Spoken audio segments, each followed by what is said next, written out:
दर्शन से अस्तित्ववाद का जो अध्ययन सत्र है, ये दूसरा अध्ययन सत्र है।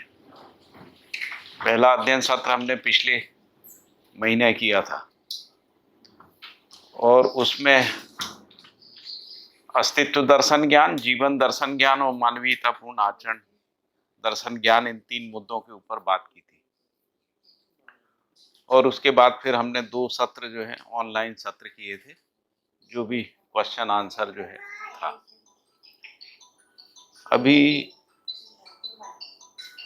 आज से हम लोग श्रद्धेय नागराज जी ने जो मध्यस्थ दर्शन से अस्तित्ववाद के रूप में जो मानव केंद्रित अस्तित्व मूलक मानव केंद्रित चिंतन के रूप में दर्शन, वाद, शास्त्र और संविधान इतने वाङ्मयों की रचना की है, तो उनमें से हम लोग दर्शन वाले हिस्से को शुरू करेंगे। और दर्शन में भी पहला दर्शन जो है वो मानव व्यवहार दर्शन है। इसके बाद मानव कर्म दर्शन है, फिर मानव अभ्यास दर्शन है और इसके बाद अनुभव दर्शन है। मूल रूप से यदि हम इसको देखने जाते हैं तो ये जो दर्शन है, जो हमने 4 आयाम की बात की थी, उन्हीं 4 आयामों से संबंधित है। मानव में जीने के 4 आयाम हैं। जीने के 4 आयाम में 2 समझने के आयाम हैं और 2 समझ को प्रमाणित करने के आयाम हैं, जिसको हम लोग जीने का आयाम भी बोलते हैं। समझने का जो आयाम है उसको मध्यस्थ दर्शन में ऐसा कहा गया है कि अनुभव और विचार के रूप में ये 2 आयाम हैं, जिसमें मानव जाति समझने का कार्यक्रम करती है। और इसमें मैंने आपको ये कहा था कि जो अनुभव है, पूरी मानव जाति में यदि कोई चीज अनुभव के रूप में है तो वो नियम, नियंत्रण, संतुलन है, न्याय, धर्म, सत्य है और सह अस्तित्व है। इतनी ही समझने की वस्तु है और अनुभव की वस्तु भी इतनी है। अस्तित्व सह अस्तित्व है, इसका मतलब है व्यापक वस्तु में एक एक वस्तु जो है डूबी भीगी घिरी हुई है। व्यापक वस्तु का मतलब जो अनंत अवकाश है, और एक एक वस्तु का मतलब जितनी भी क्रियाशील इकाइयां हैं, चाहे पृथ्वी है, चंद्रमा है, सूरज है, सोलर सिस्टम है और गैलेक्सीज हैं और अनंत गैलेक्सीज हैं। तो ब्रह्मांड में जितने भी प्लेनेटरीज बॉडीज हैं उनको कह रहे हैं एक एक वस्तु। एक एक वस्तु क्यों कह रहे हैं? क्योंकि एक एक करके हम उनको पहचानते हैं ना। जैसे पृथ्वी एक है, सूरज एक है, चंद्रमा एक है, आकाश गंगा एक है, इस तरीके से हम लोग उनको पहचानते हैं। तो ये जो एक एक वस्तु है, एक व्यापक वस्तु में डूबे भीगे घिरे हुए हैं, उसी में डूबे भीगे, इसी को कह रहे हैं कि ये संपूर्ण अस्तित्व है। और इसमें जो व्यापक वस्तु है उसमें डूबे भीगे घिरे हुए होने के कारण से अस्तित्व सह अस्तित्व रूप में अविभाज्य है और वर्तमान है। वर्तमान शब्द का मतलब होता है कि जब कोई इकाई अपनी स्वभाव गति में रहती है उसको वर्तमान कहते हैं। यदि वो स्वभाव गति में नहीं रहती है तो उसको भूत कहते हैं।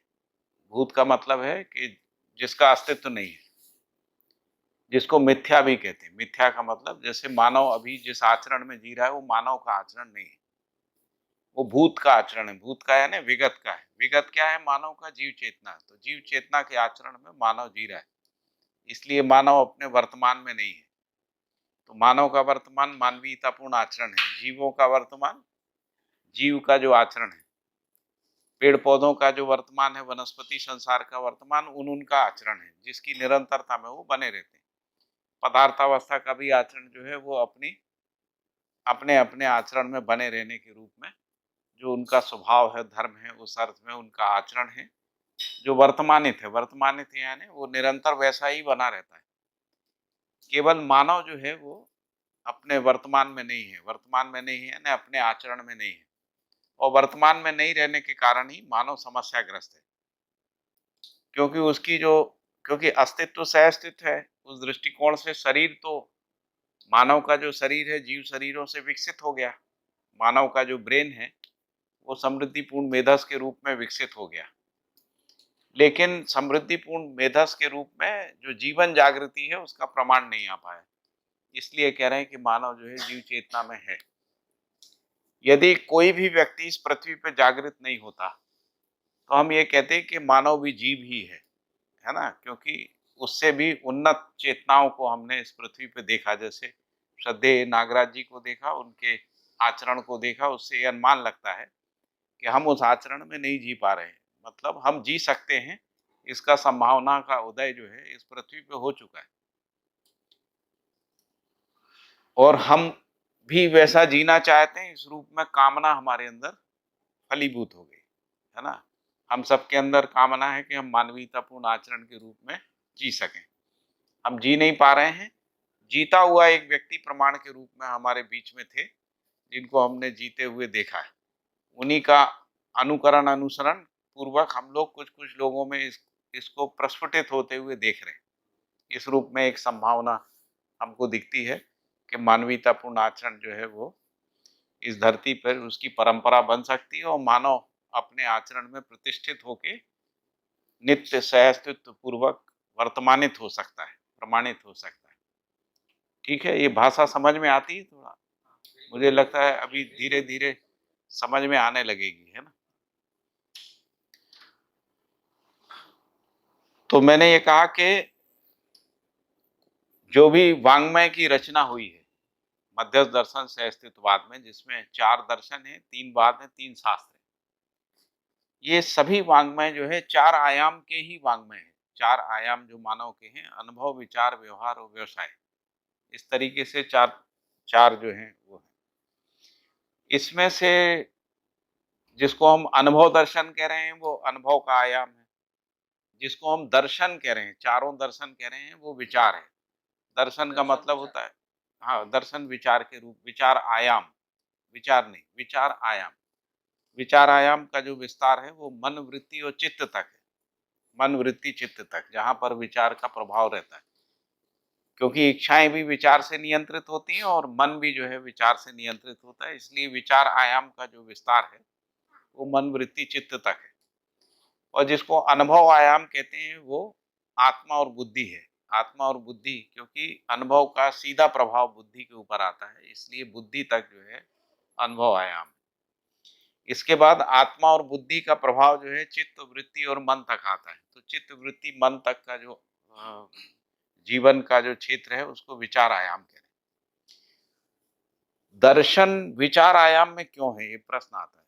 क्योंकि दर्शन शब्द का मतलब ही होता है कि कोई दृश्य है और उस दृश्य को देखने वाला जो है कोई दर्शक है। और देखने की एक दृष्टि है ना, जिसको हम लोग सह अस्तित्ववादी दृष्टि कह रहे हैं, या जिसको न्याय धर्म सत्य की दृष्टि कह रहे हैं। न्याय धर्म सत्य की दृष्टि से दृश्य को देखना। दृश्य क्या है? अस्तित्व दर्शन के रूप में संपूर्ण प्रकृति, सत्ता में संप्रक्त जड़ चैतन्य प्रकृति के रूप में संपूर्ण दृश्य है। देखने वाला कौन है? तो मानव है। मानव में देखने वाला कौन है? तो जीवन है। जीवन में देखने वाला कौन है? तो वृत्ति मन को देखती है, चित्त जो है वृत्ति को देखता है, बुद्धि चित्त को देखती है और आत्मा, आत्मा जो है बुद्धि को देखती है। और बुद्धि आत्मा से प्रेरणा ग्रहण करती है, बुद्धि से चित्त प्रेरणा ग्रहण करता है और चित्त से वृत्ति प्रेरणा ग्रहण करती है, वृत्ति से मन प्रेरित होता है। यह जागृति का क्रम है।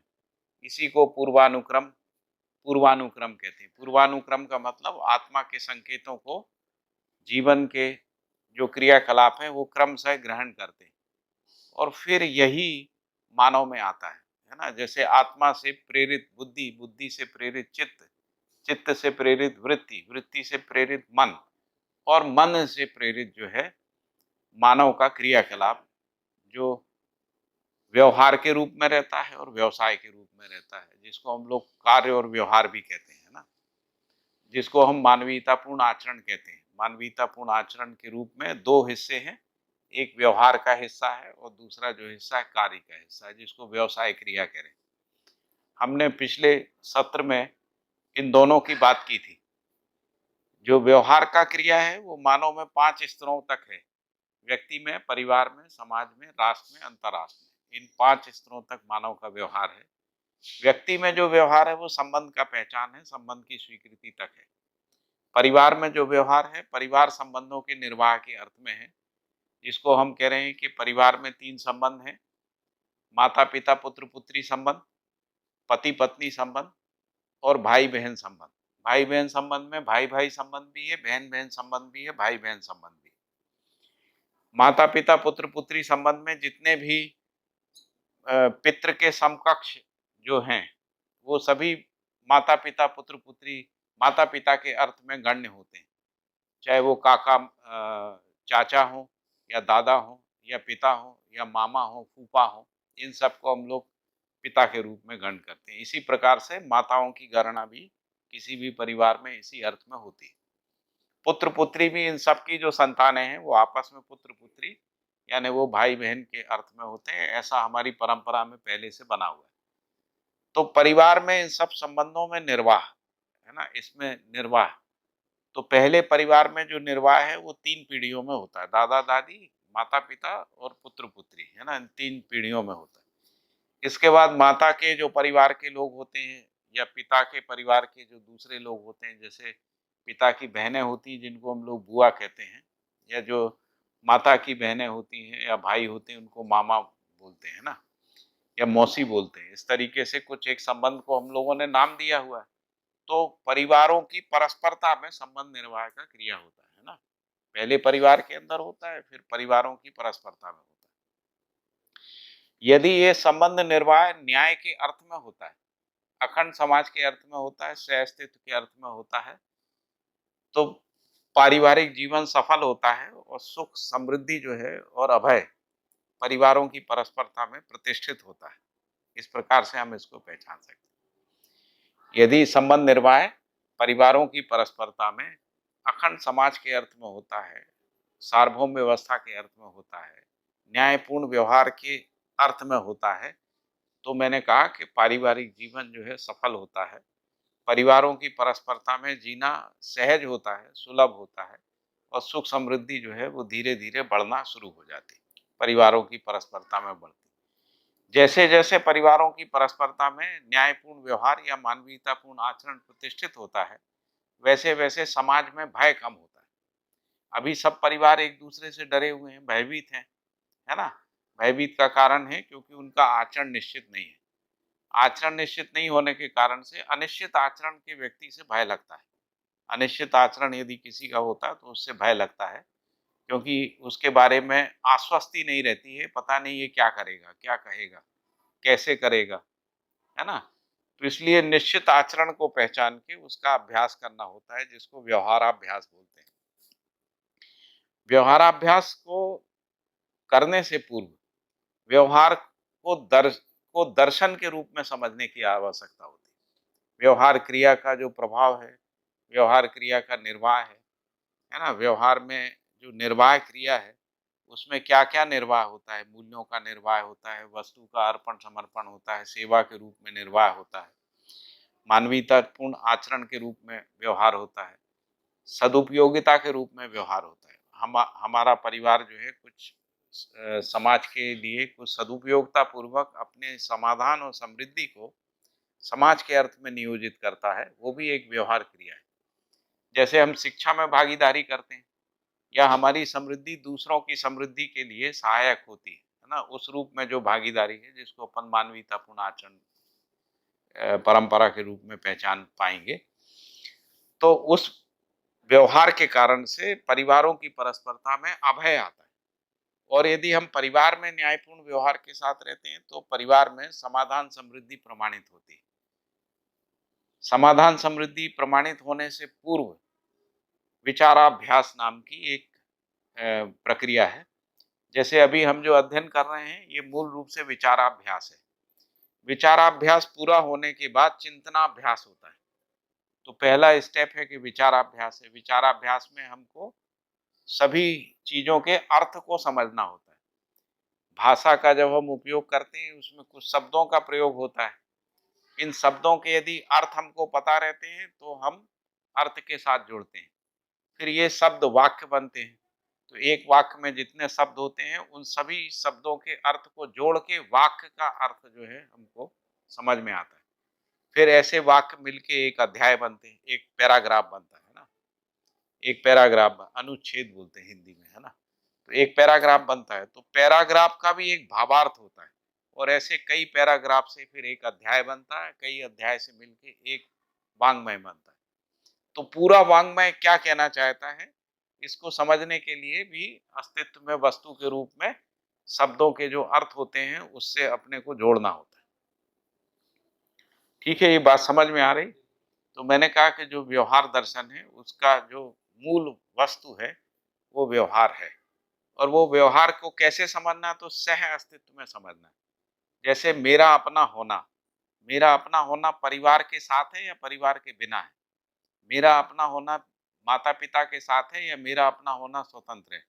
मेरा अपना होना मेरी पत्नी के साथ है या स्वतंत्र है? मेरा अपना होना बच्चों के साथ है ना? या स्वतंत्र है?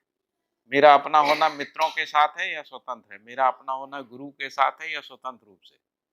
मैं स्वतंत्र शब्द इसलिए उपयोग कर रहा हूँ कि अभी जो प्रचलित परंपरा है उसमें व्यक्तिवाद है, और व्यक्तिवाद में इंडिविजुअलिटी है ना, उसको सबसे हाई वैल्यू दी गई है ना, कि हर व्यक्ति का अपना एक निजता होती है, इंडिविजुअलिटी होती है ना, इस अर्थ में उसको पहचानने जाते हैं। लेकिन जब मानव परंपरा में किसी को समझने की कोशिश करते हैं तो पता लगा इंडिविजुअल जैसा कोई चीज नहीं होता है। और इसीलिए बाबा जी ने ये कहा है, मध्य दर्शन से अस्तित्ववाद में, अभ्यास दर्शन में उन्होंने कहा कि संबंध विहीन मानव नहीं है। मानव संबंध के बिना है ही नहीं, उसका अस्तित्व ही नहीं है मानव का। दूसरा है कि संबंध में ही मानव के आचरण का पता लगता है, व्यक्ति में आचरण का पता नहीं लगता। एक व्यक्ति में जब तक वो किसी के साथ संबंध पूर्वक नहीं है तब तक उसका आचरण पता नहीं लगता है ना। तो आचरण का जो पहचान है वो संबंध पूर्वक ही होता है। व्यक्ति में लक्ष्य का भी पता नहीं लगता है, एक व्यक्ति क्यों जी रहा है लक्ष्य पता नहीं लगता। जब वो परिवार के साथ जीता है, समाज के साथ जीता है, राष्ट्र अंतर्राष्ट्रीय स्तर पे जीता है, प्रकृति के साथ जीता है, तभी उसका लक्ष्य पता लगता है, जिसको हम लोग समाधान, समृद्धि, अभय, सह अस्तित्व के रूप में मानव लक्ष्य के अर्थ में पहचानते हैं। व्यक्ति में कोई मानव लक्ष्य नहीं होता। समाधान का मतलब होता है जब हम संबंधों में न्यायपूर्वक जीते हैं उसको समाधान कहते हैं। अब व्यक्ति अपने में जीता है तो उसमें समाधान का कोई प्रश्न ही नहीं पैदा होता है। दूसरी बात है कि समृद्धि जो है वो परिवार समाज के स्वत्व के रूप में ही पहचानने में आती है। यदि परिवार में आवश्यकता से अधिक है तो हम उसको समृद्धि कहते हैं। इसलिए व्यक्ति में आवश्यकता से अधिक कभी सुनिश्चित नहीं होता, इसलिए किसी व्यक्ति में समृद्धि नहीं आती। और इसीलिए व्यक्तिवादी जो पूंजी है वो कभी समृद्धि के बिंदु को छू भी नहीं पाती। व्यक्तिवादी जो पूंजी है हमेशा कम लगती है, और इसीलिए हम लोगों ने ऐसा देखा है कि जो समृद्धि का तृप्ति बिंदु नहीं मिलता है ना। कोई भी व्यक्ति ऊपर की लाइन तय नहीं कर पाता कि अब हमारा इतना हो गया यानी हम समृद्ध हो गए। परिवार तय कर लेता है, क्योंकि परिवार की आवश्यकताएं जो हैं वो निश्चित रहती हैं। परिवार में आहार संबंधी, आवास संबंधी कुछ आवश्यकताएं होती हैं, बाकी समाज निर्वाह के अर्थ में आवश्यकताएं होती हैं। इसलिए परिवार की आवश्यकताएं सीमित हो जाती हैं, इसलिए परिवार में समृद्धि का भाव होता है, समाज में भी समृद्धि का भाव होता है। यदि 10 परिवार या 100 परिवार आपस में मिलके अपनी आवश्यकता से अधिक उत्पादन करते हैं तो हम कहेंगे कि समाज में समृद्धि आ गई, यानी कोई अभाव नहीं है, हमको कोई कमी नहीं लगती है। व्यक्ति में कमी बनी रहती है, क्योंकि व्यक्ति में जीने का तृप्ति बिंदु नहीं है ना। जीने का तृप्ति बिंदु संबंधों में होता है, तो वो अकेला है। अकेला आदमी यदि किसी के साथ जीता नहीं तो तृप्ति नहीं आती।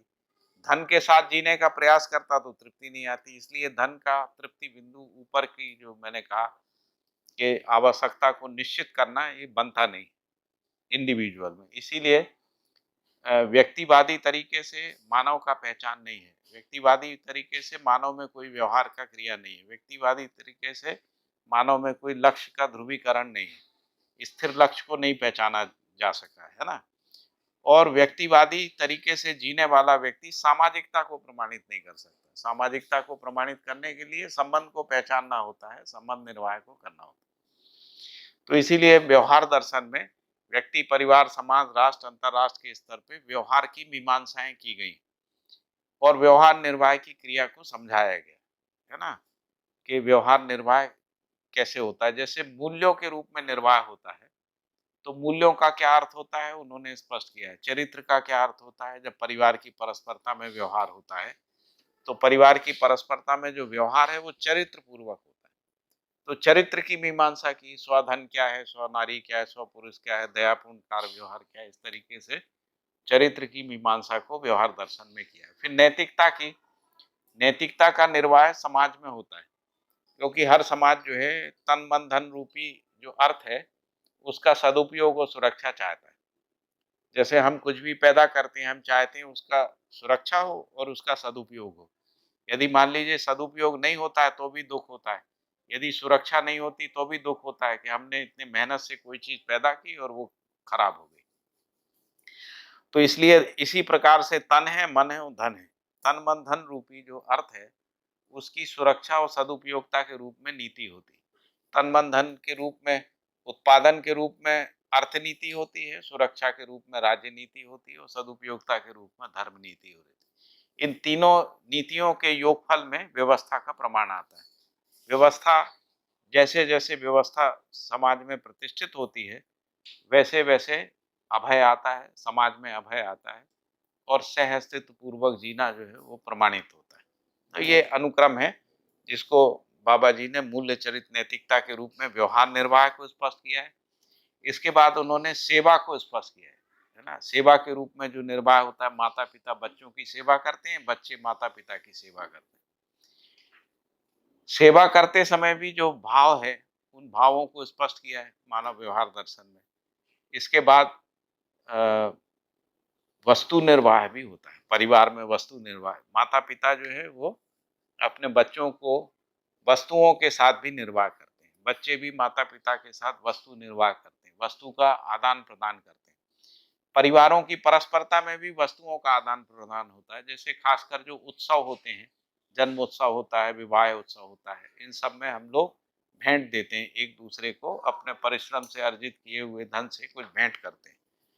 वो भेंट करने में भी एक उत्सव का अनुभव होता है, तो वो भी एक सुख को बढ़ाने वाली क्रिया है। तो वस्तु निर्वाह के रूप में, सेवा निर्वाह के रूप में, मूल्य निर्वाह के रूप में, चरित्र और नैतिकता के निर्वाह के रूप में व्यवहार का मीमांसा हमको व्यवहार दर्शन में पढ़ने को मिलेगा।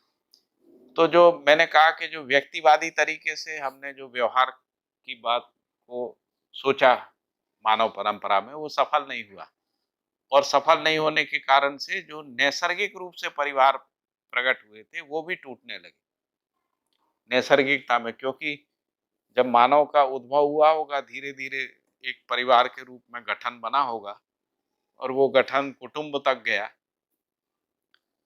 और अभी देख रहे हैं कि वो कुटुंब से वापस छोटे परिवार और छोटे परिवार से एकल परिवार, एकल परिवार से सिंगल पेरेंट सोसाइटी और सिंगल पेरेंट सोसाइटी से इंडिविजुअल, हम लोग फिर वापस वहीं के वहीं पहुंच गए। ये क्रम शुरू हो गया।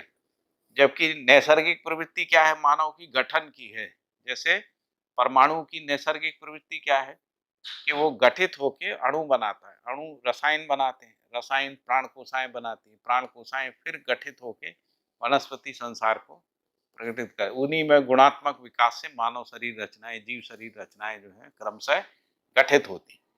तो ये जो गठन के रूप में हम लोग विकास को देखते हैं, ये नैसर्गिक जो है प्रक्रिया है, जिसको हम कह रहे हैं कि विकास का एक क्रम है, एक अनुक्रम है ना। उसको विकास के क्रम को विकास क्रम के रूप में हम लोग पहचानते हैं। ये प्रवृत्ति है और यही प्रवृत्ति जब मानव परंपरा में परावर्तित होती है, ये प्रवृत्ति जो अस्तित्व में, जो नेचर में, प्रकृति में जो प्रवृत्ति है, यही मानव परंपरा में परावर्तित होती है।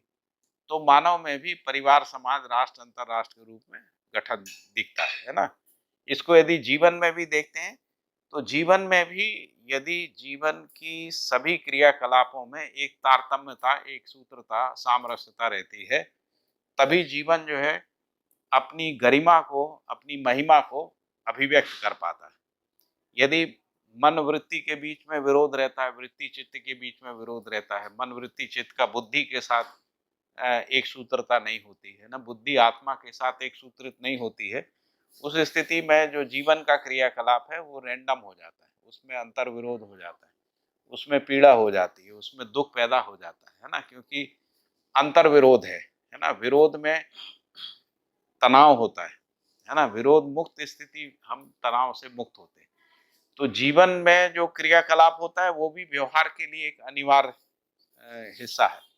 यदि जीवन के अंदर के क्रियाकलाप में तारतम्यता, एक सूत्रता, सामरस्यता नहीं आती है वही जीवन का ही क्रियाकलाप मानव परंपरा में परावर्तित होता है ना। जैसे आत्मा का परावर्तन होता है, बुद्धि का परावर्तन होता है, चित्त का परावर्तन होता है, वृत्ति का परावर्तन होता है, मन का परावर्तन होता है। मन का परावर्तन परिवार में, व्यक्ति में स्पष्ट होता है, केंद्रीयता के रूप में मन का परावर्तन जो है व्यक्ति में होता है।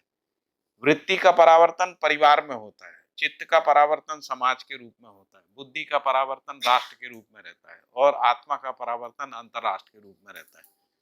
अंतर्राष्ट्र में जो सह अस्तित्व है, आत्मा ही सह अस्तित्व का अनुभव करती है, अंतर्राष्ट्रीय स्तर पे ही सह अस्तित्व का प्रमाण आता है।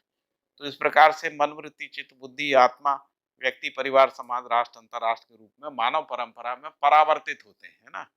तो इसलिए जीवन के अंदर का जो समझ है वो भी व्यवहार के लिए आवश्यक होता है। इसलिए व्यवहार दर्शन में जीवन के संपूर्ण क्रियाकलाप को स्पष्ट किया गया है ना। जीवन के संपूर्ण क्रियाकलाप को स्पष्ट करने का जो मूल प्रयोजन है कि जीवन क्रियाओं के बीच में जो एक सूत्रता है, सामरस्यता है ना, उसको समझा जा सके। यदि उसको हम समझते हैं और एक सूत्रता को प्राप्त कर लेते हैं, जीवन के क्रियाकलाप में सामरस्यता को प्राप्त कर लेते हैं, तो वो सामरस्यता परिवार में समाधान के रूप में, न्यायपूर्ण व्यवहार के रूप में परावर्तित होती है। और उस स्थिति में जो न्यायपूर्ण व्यवहार की निरंतरता सहज हो जाती है, नहीं तो असहज रहती है। यदि अंदर में गड़बड़ी चल रही है तो व्यवहार में कुछ ना कुछ गड़बड़ी हो जाती है। इसमें जो ट्रांजिशन फेज है, जिसको हम कह रहे हैं कि हम अंदर भी प्रयास कर रहे हैं और बाहर भी प्रयास कर रहे हैं, उस स्थिति में सतर्कता पूर्वक जीना होता है। सतर्कता पूर्वक जीने का मतलब है ना, हमको ध्यान से जीना होता है। अभी हम सतर्क हुए हैं, सहज नहीं हुए, सरल नहीं हुए। तो जैसे ही हम अभ्यास पूर्वक सतर्कता को प्रमाणित कर लेते हैं तो फिर सहज हो जाते है ना। जिसको फिर उसके बाद हमारे न्यायपूर्ण व्यवहार की निरंतरता स्वाभाविक रूप से बनी रहती है। फिर हम अनकॉन्शियसली भी कुछ गड़बड़ नहीं होता, व्यवहार में कोई गड़बड़ी नहीं होती। लेकिन उससे पहले हमको सतर्कता, तो जिसको अपन मानवीयतापूर्ण आचरण कह रहे हैं, वो उसमें सतर्कता प्रमाणित होती है। देव मानवीयता और दिव्य मानवीयता में सहजता, सरलता प्रमाणित होती है। सरलता और सहजता, इस तरीके से हम लोग सतर्कता, सहजता और सरलता के व्यवहार को भी हम मानव, देव मानव, दिव्य मानव में पहचान सकते हैं। इसकी मीमांसा भी जो है व्यवहार दर्शन में की गई। ठीक है, यहाँ तक स्पष्ट हो रहा है ना। कोई कठिन लग रहा हो तो बता दीजिए। कुछ प्रश्न भी पूछ सकते हैं आप, यदि मान लीजिए। भैया आपने जो बुक्स की बात की कि जो वाङ्मय है पूरे, तो उसको 4 आयाम में आपने कहा, तो दर्शन जो है वो विचार आयाम की है, तो अनुभव दर्शन जो है तो वो भी विचार आयाम का ही। अनुभव दर्शन भी विचार आयाम है। तो फिर अनुभव मतलब जो चौथा आयाम है अपना अनुभव का, तो उसमें कौन से वाङ्मय आते हैं? उसमें कोई वाङ्मय नहीं आता है, क्योंकि वो स्थिति है, अनुभव है। वो अनुभव है। अनुभव, अनुभव जब विचार में परावर्तित होता है तभी वो दर्शन है। अनुभव क्या होता है? अनुभव होता है क्रिया शून्यता का, है ना, क्रिया की निरंतरता के रूप में स्थिति का, है ना, व्यापक वस्तु के रूप में अस्तित्वपूर्ण जो व्यापक वस्तु है ना, स्थिति पूर्णता का अनुभव होता है। स्थिति पूर्णता को व्यक्त करने में शब्द पूरे नहीं होते, भाषा उसको स्पष्ट नहीं कर पाती। स्थिति पूर्णता केवल व्यवहार में प्रमाणित होती है, और इसीलिए अनुभव दर्शन में ये लिखा है कि ब्रह्म का पूर्ण निरूपण आचरण में ही होता है, ऐसा लिखा। पहले ही अध्याय में लिखा है अनुभव दर्शन में, ब्रह्म का पूर्ण निरूपण भाषा से नहीं होता है, ऐसा लिखा। तो मतलब अभी बेसिक ये जो 3 आयाम अपने हैं, विचार, व्यवहार और कार्य, व्यवसाय, हाँ, तो वो तीनों आयाम की मतलब जो शास्त्रवाद और ये दर्शन जो है जी, वो उन 3 आयाम के ही है। बिल्कुल। जैसे मानव संचेतनावादी मनोविज्ञान, वो विचार आयाम का है।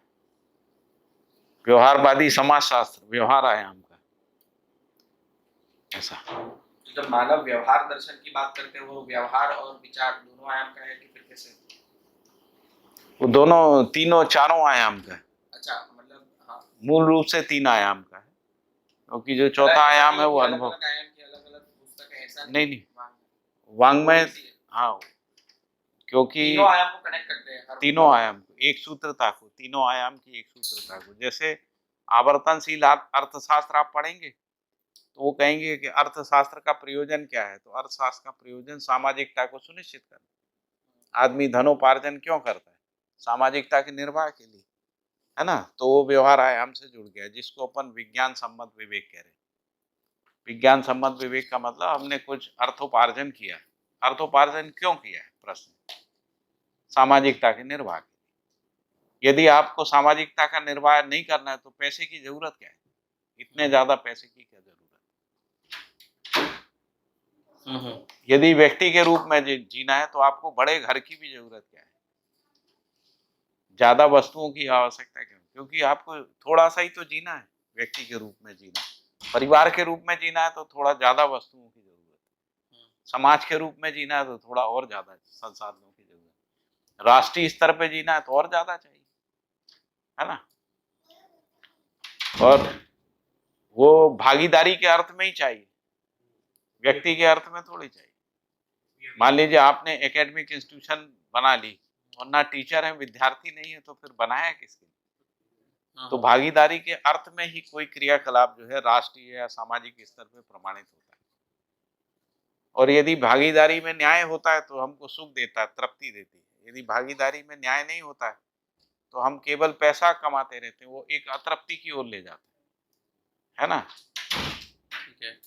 उससे तृप्ति नहीं मिलती, है ना। पैसे का शून्य बढ़ते जाते हैं लेकिन तृप्ति कुछ नहीं मिलती जिंदगी में।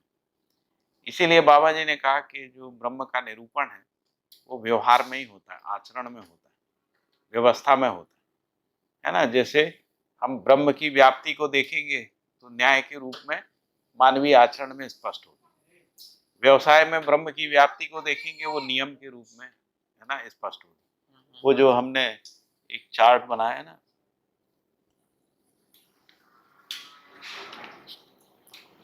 ये जो चार्ट है ना, ये जो व्यापक सत्ता है वो कार्य व्यवहार काल में नियम के रूप में है, कार्य व्यवहार काल में नियम के रूप में, विचार काल में समाधान के रूप में, अनुभव काल में आनंद के रूप में, आचरण काल में न्याय के रूप में।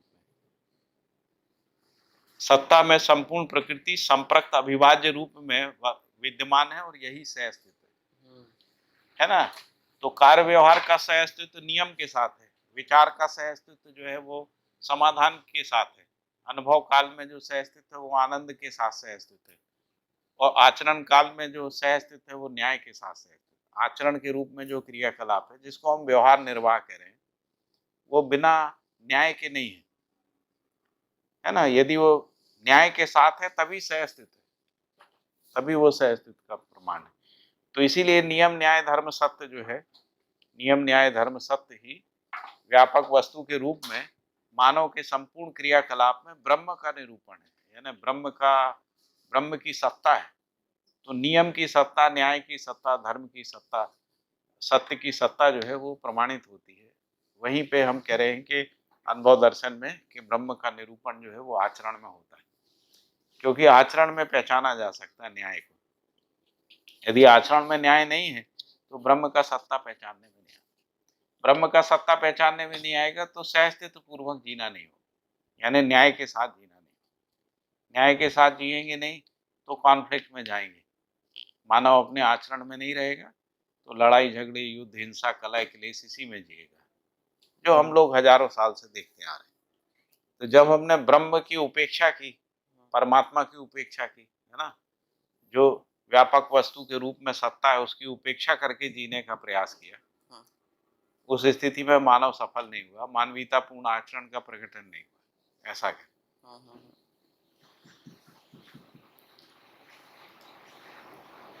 ठीक है ना, ये समझ में आता, समझ में आ रहा है, समझ में आ रहा है। तो वो 10% ही जा रहा है, 10% जा रहा है, ज्यादा जा रहा है।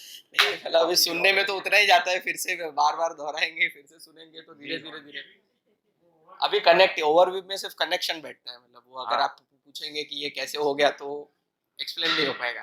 बात ये है आप रिपीट नहीं कर पाएंगे, सुनते समय आपको लगता है कि ठीक है, बात ठीक है, बात ठीक है। मैथ्स की बुक पढ़ेंगे ना तो आपको सम पता चल जाए, हाईएस्ट स्टेप के बाद ये स्टेप आता है, फिर जब एग्जाम में वो सिर्फ आपको दी जाता है कि इसका करो तो नहीं आता है। इसीलिए अभ्यास की जरूरत है। हाँ। इसीलिए अभ्यास बोला है, विचाराभ्यास, व्यवहाराभ्यास, कर्माभ्यास, विधानाभ्यास, चिंतनाभ्यास, ये सब अभ्यास बोले हैं बाबा, है ना,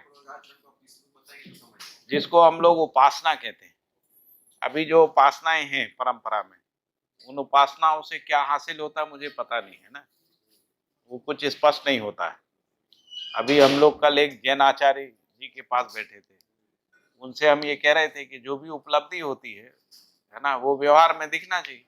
यदि व्यवहार में नहीं दिखती है तो उपलब्धि हुई है ये पता नहीं चलता है।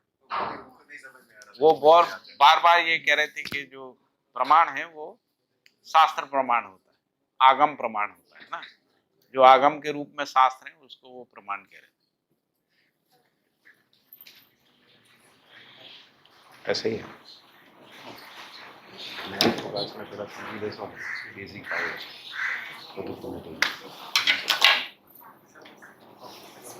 थोड़ा सा ढीला करना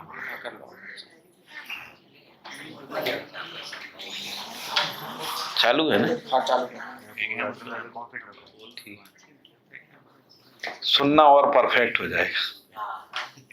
ग्रहण करना कितना होगा मुझे नहीं मालूम, लेकिन सुनना पर नहीं, पर ये जो न्यायपूर्वक आचरण है ना, उसको थोड़ा विस्तृत समझाइए तो सबको खुला हो जाएगा। देखिए, किसी ने मुझसे कहा, अभी अपन नाम छोड़ देते हैं, है ना, तो उन्होंने कहा कि उनको मोक्ष प्राप्त हो गया, मुक्त हो गए। किसको? किसी को, हाँ। किसी को भी, अपनी परंपरा में बहुतों के बारे में ऐसा। तो प्रश्न उठता है, इसका प्रमाण क्या है? प्रमाण क्या है? जिसको मोक्ष हो गया वो तो कहने आता नहीं कि मुझे मोक्ष हो गया, ठीक है। तो मोक्ष का घोषणा वो लोग करते हैं जिनको मोक्ष हुआ नहीं। मोक्ष, जैसे मुझे मोक्ष हो जाए और मैं चला गया, तो मैं तो आके बताता नहीं मुझे मोक्ष हो गया। आप लोगों ने घोषणा कर दी, आपको मोक्ष हुआ नहीं। आपको मोक्ष हुआ नहीं, आपने घोषणा कर दी। तो मैंने उनसे कहा कि यदि कोई व्यक्ति मुक्त हुआ है ना, तो उसको जांचेंगे कहाँ? तो व्यवहार में जा सकते हैं, उसके व्यवहार में दिखता है कि नहीं। अब ये लोगों को क्या सिखाया गया है कि व्यवहार तो बंधन है, व्यवहार तो बंधन है, तो इसलिए व्यवहार में कैसे प्रमाणित होगा? तो मैंने कहा फिर उसको पढ़ाया नहीं जा सकता। अगर उसको पढ़ाना है तो मैंने कहा केवल इतना ही पढ़ा सकते हैं कि ऐसा आगम में लिखा है, इससे ज्यादा नहीं पढ़ाया जाए। प्रमाणित है ऐसा नहीं, क्योंकि हम पढ़ा उसी को सकते हैं जो वस्तु के रूप में है, आचरण के रूप में है, जो दिखता है ना। जो दिखता नहीं उसको कैसे पढ़ाएंगे? उसको पढ़ा नहीं सकते। जो दिखता नहीं है उसको हम ये भी नहीं कह सकते कि आप स्वीकार कर लीजिए। कैसे स्वीकार करेगा? अच्छा, यदि आपको मोक्ष का अनुभव नहीं हुआ है, जैसे टीचर को मोक्ष का अनुभव नहीं हुआ है, वो कैसे कहेगा कि मोक्ष होता है? जैसे पानी पीने से प्यास बुझता है, तो ये टीचर बोल सकता है मैंने पानी पिया, मेरा प्यास बुझ गया, तुम पियोगे तुम्हारा भी बुझ जाएगा। इसको पढ़ाना आसान है ना। अब मैं कहूं कि मुझे किसी को मोक्ष हो गया, महावीर को, बुद्ध को, किसी को मोक्ष मुक्ति मिल गई, निर्वाण हो गया है ना, निर्वाण हो गया, आप कैसे कहोगे? आपको तो हुआ नहीं। बुद्ध महावीर ने कहा नहीं, क्योंकि वो कह नहीं सकते मोक्ष निर्माण के बाद कोई कैसे कहेगा निर्माण हो, है ना। वो तो गए, जैसे आत्मा परमात्मा में विलय हो गई ऐसा कह रहे हैं, ब्रह्म में लीन हो गई, है ना। ब्रह्म में जैसे पानी की बूंद समुद्र में मिल गई, अब दूसरी ही बूंद निकलेगी ना, यदि कोई निकलेगी, वो बूंद तो गई। अब जो गई तो वो आके कैसे कहेगी? वो बूंद कैसे कहेगी मैं इसमें विलय हो गई? वो तो कह नहीं सकती। यदि विलय होता है तो मुझे मालूम नहीं होता है, नहीं, है ना। लेकिन उसका तो अस्तित्व खत्म हो गया, वो तो ब्रह्म हो गया। अब ब्रह्म की अभिव्यक्ति तो होगी नहीं, होगी तो बूंद की अभिव्यक्ति। जब भी अभिव्यक्त होगा, जैसे मान लो आप अभिव्यक्त हो गए, मैं अभिव्यक्त हूँ, तो ईश्वर अंश ऐसा बोल रहे हैं वेदांत में, तो ईश्वर का अंश ही अभिव्यक्त होगा, ईश्वर कैसे अभिव्यक्त होगा, वो होगा नहीं। तो इसलिए घोषणा नहीं हो, घोषणा हो सकती है, वो भी उनके द्वारा घोषणा होगी जिनको अनुभव नहीं हुआ, जिनको मोक्ष नहीं मिला है, जो मुक्त नहीं हुए। वही जो है कहते हैं कि जैसे मैं समझदार हूं, मैं घोषणा नहीं कर सकता हूं, आप घोषणा करेंगे और आप समझदार नहीं, आप कहेंगे पाठक जी समझदार हैं, तो लोग पूछेंगे आपको समझता है, तो आप कहेंगे हमको तो नहीं समझता है। फिर आप समझदार आदमी को कैसे सर्टिफाई कर रहे हो कि आप समझ, कि पाठक जी समझदार है? नहीं कर, समझदार व्यक्ति ही कह सकता है मैं समझाऊं, और यदि समझदार व्यक्ति कहता है और वो समझदारी को समझा नहीं पाता है तो समझदार है, ये सिद्ध नहीं होता। ये संकट है। और इसीलिए बाबा जी ने कहा कि यदि ये जो तीनों प्रकार के प्रमाण हैं, प्रत्यक्ष है, अनुमान है और आगम है, इन तीन प्रमाण को हम लोग कहते हैं, तीनों प्रमाण सिद्ध नहीं होते, क्योंकि आंख से ज्यादा होता ही है, तो प्रत्यक्ष प्रमाण सिद्ध नहीं। इंद्रियों से जो वस्तु को पहचानते हैं उतने को ही मानना प्रत्यक्ष प्रमाण है। इंद्रियों से ज्यादा होता ही है, विश्वास होता है, न्याय होता है, सम्मान इंद्रियों से ज्यादा है ना, वो तो होता ही है। अनुमान पूर्वक हमको समझ में आता है, तो अनुमान प्रमाण से पता लगता है कुछ ज्यादा होता है, लेकिन अनुमान प्रमाण से जो है वो सिद्ध नहीं होता। फिर अनुमान से सिद्ध नहीं होता तो आगम की शरण में गए कि शास्त्रों में लिखा है ना। पहले तो आगम को तय कर लें कि हमने ये आगम है ना। अब जो आगम में लिखा है वो किसी में दिख नहीं रहा, प्रमाणित नहीं हो रहा, तो आगम में लिखा वो सही है, ये कैसे सिद्ध होगा? मान सकते हैं, मान लीजिए, मानने में क्या दिक्कत? मैं मान लूं कि मैं दुनिया का सबसे बड़ा राजा हूं, शासक हूं, मान लीजिए, आपको क्या दिक्कत? किसी को कोई तकलीफ नहीं है ना। लोग यही कहेंगे कि पागल हो गया है, ऐसे ही होगा।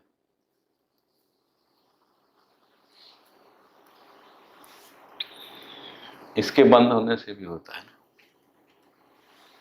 तो हम लोग आगे बढ़ सकते हैं थोड़ा।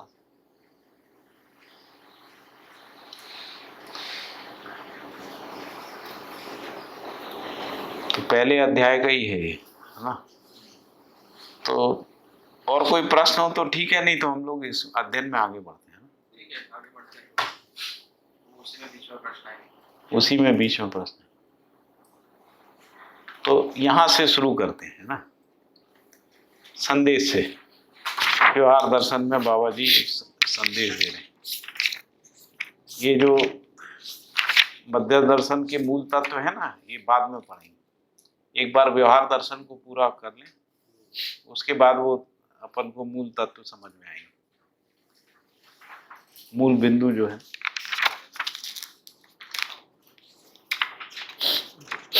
और उन सबकी परिभाषाएं भी, क्योंकि व्यवहार दर्शन में आएंगी तो परिभाषा हमको स्पष्ट होंगी, तो मूल तत्व जो है आसानी से समझ में आएगा। तो संदेश को इसलिए कहा कि इससे एक हमको इस वांग्मय का प्रयोजन स्पष्ट होता है, बाबा जी कहाँ ले जाना चाहते। तो यदि कोई किताब को पढ़ रहे हैं तो उसका पर्पस स्पष्ट हो जाए हमको, पर्पस के लिए ये संदेश है ना। तो संदेश में है, भूमि स्वर्गताम यातु मानवो यातु देवताम, धर्मो सफलताम यातु नित्यम यातु शुभोदयम। तो ये उम्मीद आशा के रूप में या आकांक्षा के रूप में ये बात बोली गई है ना। अभी पढ़ने का काम कैसे करूं, आप पढ़ेंगे या मैं पढ़ूं, या सभी लोग शेयरिंग करेंगे थोड़ा थोड़ा? जैसे करना है वैसे कर सकते हैं। जैसा आप बोले। आप लोग, हम लोग इसको तो मैं पढ़ देता हूँ, है ना। इसके बाद जब हम आगे पढ़ेंगे 1 बाई 1 पढ़ेंगे, है ना, ऐसा ठीक रहेगा। ठीक है।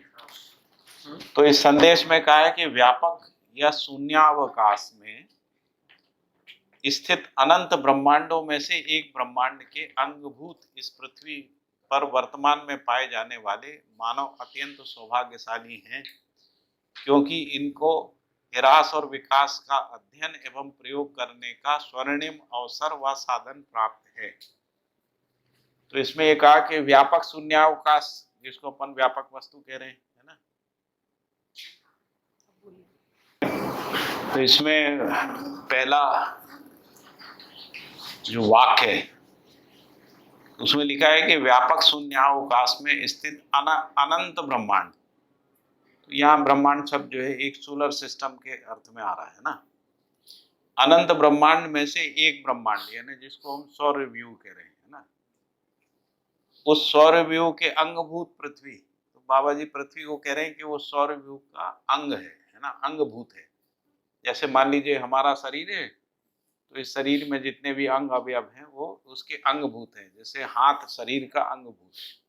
अंगभूत का मतलब क्या होता है? उसी का हिस्सा है, पार्ट है, अविभाज्य पार्ट है। जैसे हाथ शरीर के साथ ही, रिलेट हो गया वो तो। यदि मान लीजिए हाथ को शरीर से अलग कर दें तो हाथ नहीं कहेंगे उसको, है ना। आंख को आप एक बार निकाल के रख दीजिए तो फिर वो आंख नहीं है, क्योंकि उसमें देखने का क्रिया खत्म हो जाएगी। तो इसलिए आंख जब शरीर में है तभी वो उसका अंगभूत है, नहीं तो अंगभूत नहीं। वैसे ही पृथ्वी को अगर सोलर सिस्टम से निकाल दें तो फिर वो सोलर सिस्टम का अंगभूत नहीं, और ऐसा हो नहीं सकता। पृथ्वी को सोलर सिस्टम से निकाल नहीं सकते। कहाँ ले जाएंगे? यदि निकाल भी देंगे तो वो किसी सूर्य में चला जाएगा। पृथ्वी जो है, यदि मान लो किसी मानव में ऐसी कुछ चीज विकसित हो गई कि वो पृथ्वी को निकाल के ले जा सकता है, सोलर सिस्टम का जो प्रभाव क्षेत्र है उससे बाहर ले जा सकता है, तो पृथ्वी फिर किसी दूसरे सूर्य के साथ चली जाएगी, रुकेगी नहीं, अस्तित्व में रुके। ऐसा अस्तित्व में व्यवस्था है कि जितने भी सूर्य हैं उनके ग्रह हैं, हर ग्रह का उपग्रह है। जैसे हम चंद्रमा को हम चाहेंगे शनि में प्लेस कर दें, वो संभव नहीं। चंद्रमा पृथ्वी के अंगभूत है, पृथ्वी सूर्य का अंगभूत है ना। इस तरीके से पूरा सोलर सिस्टम एक बॉडी है ना। और सभी सोलर सिस्टम मिला के, जिसको हम आकाश गंगा कह रहे हैं, तो आकाश गंगा में एक एक सोलर सिस्टम, सौरव्यूह जो है वो उसके अंगभूत है। और ऐसे अनंत आकाश गंगाएं हैं। हम लोग अभी कुछ आकाश गंगाओं को पहचान पाए हैं, है ना। तो वो आकाश गंगाओं का भी आपस में अंतर संबंध है, क्योंकि अस्तित्व से बाहर कुछ नहीं है, जो भी कुछ है वो अस्तित्व ही है ना। तो इसलिए वो कह रहे हैं कि ये जो शून्याकाश में जितने भी अनंत ब्रह्मांड है, अनंत ब्रह्मांड यानी अनंत जो है सौरव्यूह है ना। एक सौरव्यूह में एक तारा है, उसके चारों ओर जो है कुछ ग्रह हैं, हर ग्रह के चारों ओर कुछ उपग्रह हैं। हमारी पृथ्वी का एक ही चंद्रमा है, कईयों में एक से ज्यादा भी चंद्रमा है ना, बहुत सारे ग्रहों में। तो इसलिए अंगभूत शब्द का उपयोग किया गया। इस पृथ्वी पर वर्तमान में पाए जाने वाले मानव, उसमें कहा कि पृथ्वी सौरव्यूह का अंगभूत है और इसमें मानव है। और वो कह रहे हैं कि मानव के लिए अत्यंत सौभाग्यशाली है।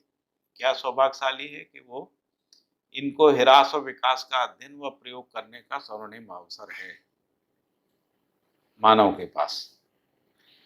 फिर कह रहे हैं कि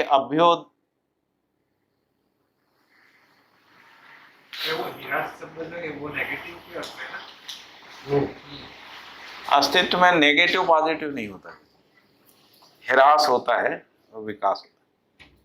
ह्रास भी विकास के लिए ही होता है।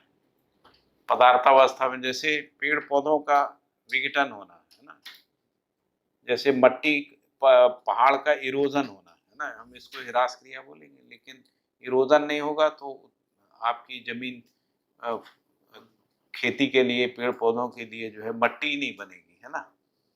तो वो ह्रास भी विकास के लिए ही होता है। जैसे मान लीजिए पेड़ पौधे सड़ेंगे नहीं तो उसमें जीव जानवर जो है वो पैदा ही नहीं होंगे, तो जीव संसार का प्रकटन नहीं होगा। तो मानव को ह्रास का अवसर कैसे? अध्ययन करने का।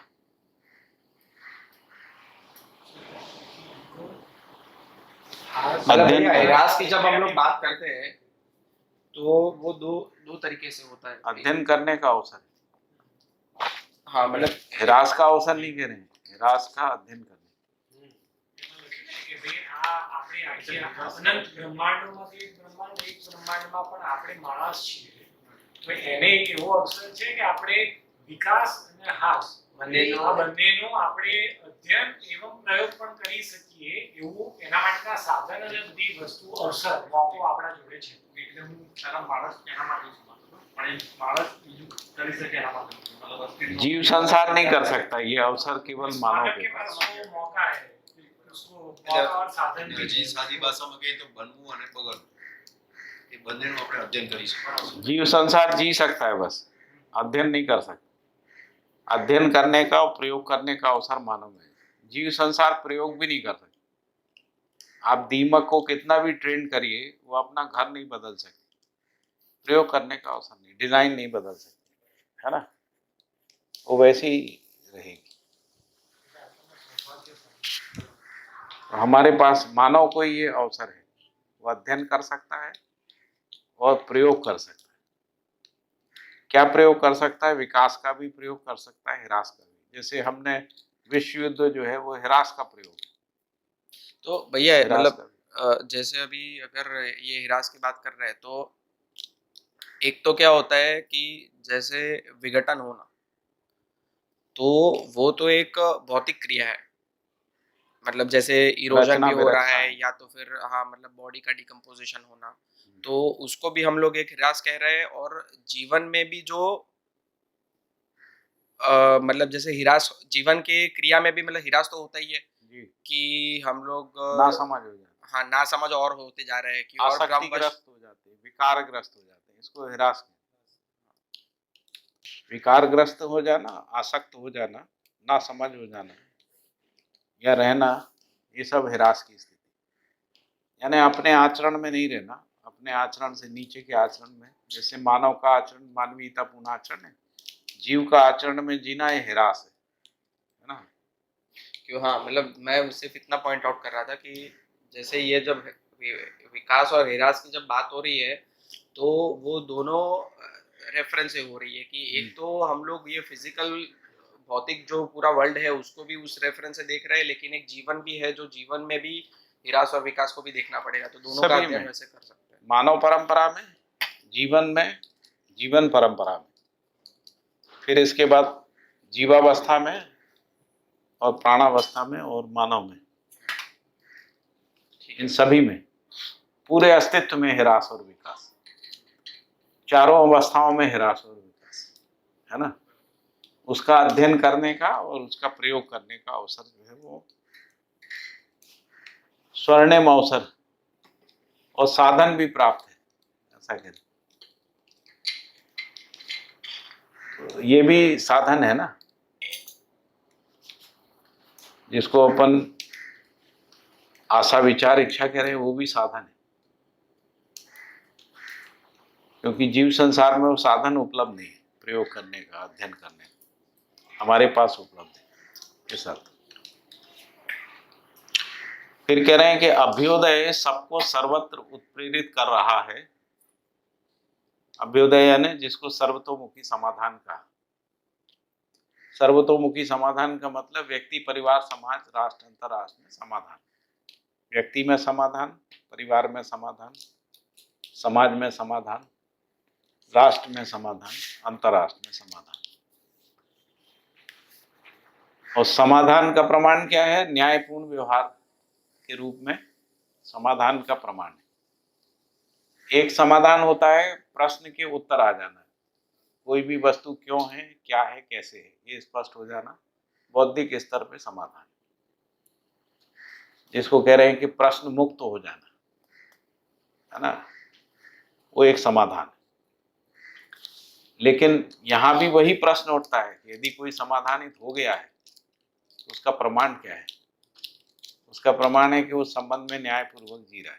तो न्याय की निरंतरता के रूप में ही समाधान का प्रमाण होता है, नहीं तो अहंकार है ना, हठ है, हठ धर्मिता है। आप न्याय से जी नहीं पा रहे हैं और आप कहते हैं मैं समाधानित हूं, ऐसा मान लेता है। तो ऐसा माना हुआ आदमी कहीं ना कहीं धोखा खाता है। मान लीजिए मैं मान लूं कि मेरे पास सब समाधान है, तो कहीं विद्वानों की सभा में फंस जाऊं और फिर सिद्ध नहीं कर पाऊं तो आपका अहंकार ध्वस्त हो जाता है।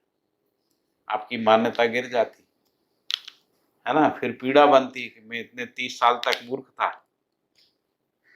मुझे एक बहुत बुजुर्ग व्यक्ति ने हमसे एक बार बोला था, तो वो अष्टावक्र की गीता पे उपदेश करते थे, वो पिछले 30-40 साल से उसको पढ़ रहे थे। मध्य दर्शन का शिविर करने के बाद उनका सब हिल गया तो उन्होंने वाङ्मय पढ़ना शुरू किए। हम लोग उनको पढ़ाने जाते थे, हम दोनों पति पत्नी।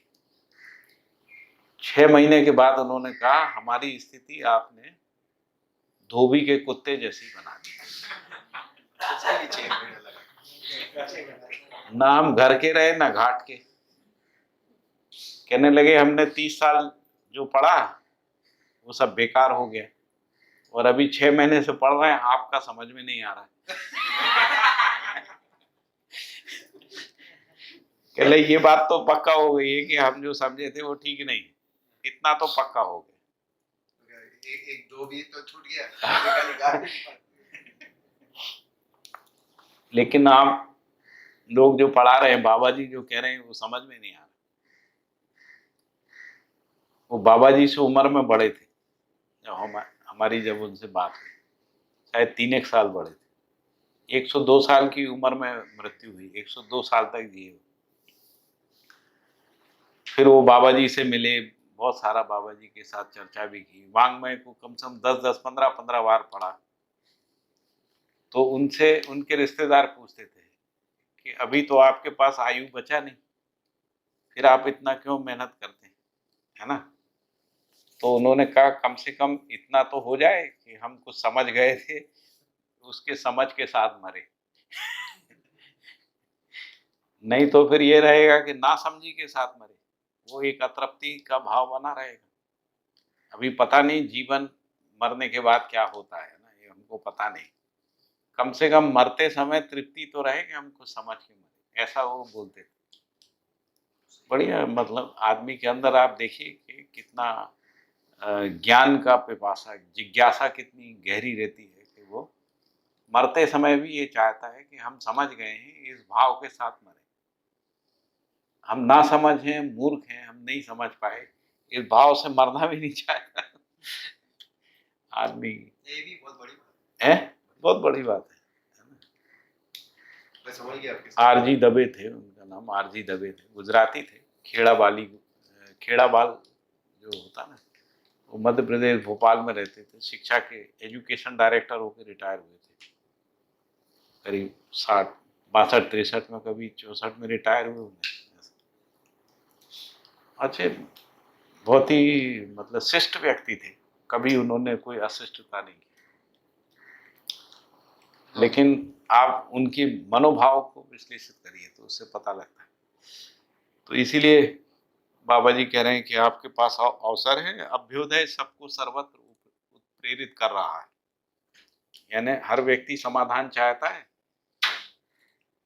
जैसा अपन ने इस उदाहरण के माध्यम से देखा कि सभी लोग जो हैं वो समाधानित होना चाहते हैं, यानी अपने जो प्रश्न हैं उनके उत्तर चाहते हैं, और उत्तर चाहने के बाद उस वैसा जीना भी चाहते हैं, वैसा जीना चाहते हैं यानी उसको प्रमाणित करना चाहते हैं।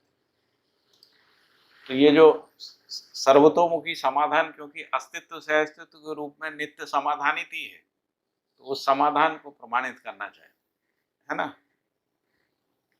फिर कह रहे हैं कि स्वयं का मूल्यांकन कर लो तो गलती अपराध नहीं करो। यदि हम अपना मूल्यांकन कर लें कि हम मानव हैं लेकिन जीव चेतना में हैं, और जीव चेतना हमको स्वीकार नहीं है, ऐसा यदि हम मूल्यांकन कर लेते हैं, हम मानवीयतापूर्ण आचरण में जीने के लिए प्रेरित हो जाएंगे।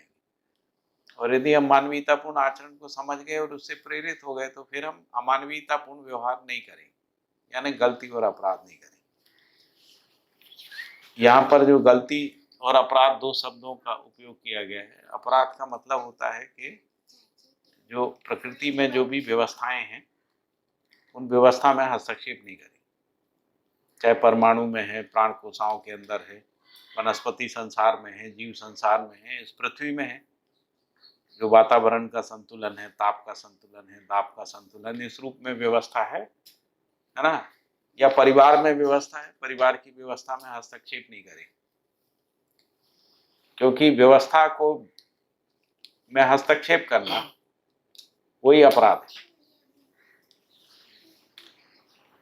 अपराध का मतलब केवल इतना ही कि जो भी ऑर्डरलीनेस है एग्जिस्टेंस में, नेचर में, मानव समूह में, मानव परंपरा में, उसको डिस्टर्ब नहीं करना। जैसे मान लो कोई संबंध की स्वीकृति है किसी में, उस संबंध में संदेह पैदा नहीं करना। यदि हम संदेह पैदा करते हैं तो हम अपराध कर रहे हैं। कोई पति पत्नी ठीक से रह रहे हैं, हम उनमें कोई डाउट क्रिएट कर दें आपस में, ये अपराध है। ऐसा है, भाई बहन ठीक से रह रहे हैं, मित्र ठीक से रह रहे हैं, हम उसमें कुछ ऐसा डाल दें, है ना, कि उसमें संदेह हो जाए, शक हो जाए, अविश्वास हो जाए, एक दूसरे का डिसरिस्पेक्ट हो जाए, स्नेह की कमी हो जाए, ये सब अपराध है।